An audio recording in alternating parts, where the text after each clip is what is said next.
കരയുന്നവരെ പോലെ അഭിനയിക്കണേ. അല്ലാഹുവിന്റെ വിശുദ്ധമായ ഖുർആൻ, ആ പരിശുദ്ധമായ ഖുർആനിലെ 114 അധ്യായങ്ങളിൽ ഒരു ചെറിയ അധ്യായം പാരായണം ചെയ്യുമ്പോ നിങ്ങൾ കരയാൻ പറ്റുമെങ്കിൽ നിങ്ങൾ കരയണേ.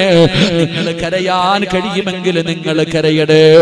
നിങ്ങൾക്ക് കരച്ചിൽ വരുന്നില്ലെങ്കിൽ നിങ്ങൾ കരയുന്നവരെ പോലെ അഭിനയിക്കണേ എന്ന് നബി മുഹമ്മദ് മുസ്തഫ സല്ലല്ലാഹു അലൈഹി വസല്ലമ തങ്ങൾ പറയുമ്പോ, എന്റെ പ്രിയപ്പെട്ടവരെ, നമ്മളിൽ പലരും കരയാറില്ല.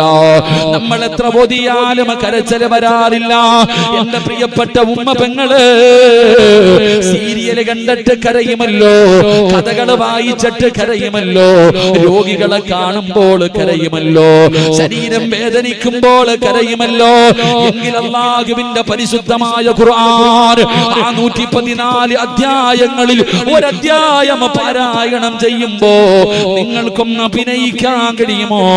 നിങ്ങൾക്കൊന്ന് അഭിനയിക്കാൻ കഴിയുമോ? ആ പരിശുദ്ധമായ ഖുർആൻ വിടന്ന് പാരായണം ചെയ്യുമ്പോ കരഞ്ഞാൽ അല്ലാഹു തരുന്ന പ്രതിഫലമെന്തെന്നറിയുമോ? അല്ലാഹു തരുന്ന പ്രതിഫലമെന്തെന്നറിയുമോ? എന്റെ പ്രിയപ്പെട്ട ചെറുപ്പക്കാരാ, ആയത്തിന്റെ അർത്ഥമൊന്ന് വായിച്ചു നോക്കടാ പൊന്നുമോനെ. എന്റെ പ്രിയപ്പെട്ട പെങ്ങളെ, ആ പരിശുദ്ധമായ ഖുർആൻ സൂറത്തു തകാസുർ പാരായണം ചെയ്യുമ്പോ അതിന്റെ അർത്ഥം നിനക്കൊന്ന് വായിച്ചു നോക്കിയാൽ അറിയാ. കരയുമോ ഇല്ലയോ എന്ന് തിരിച്ചറിയാ.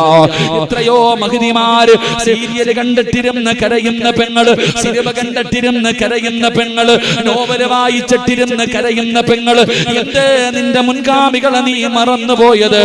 നിനക്ക് ആയിഷ ബീവിയുടെ ചരിത്രം അറിയുമോ? നിനക്ക് ഖദീജ ബീവിയുടെ ചരിത്രം അറിയുമോ? നിനക്ക് നഫീസത്തുൽ മിസ്രിയുടെ ചരിത്രം അറിയുമോ? നിനക്ക്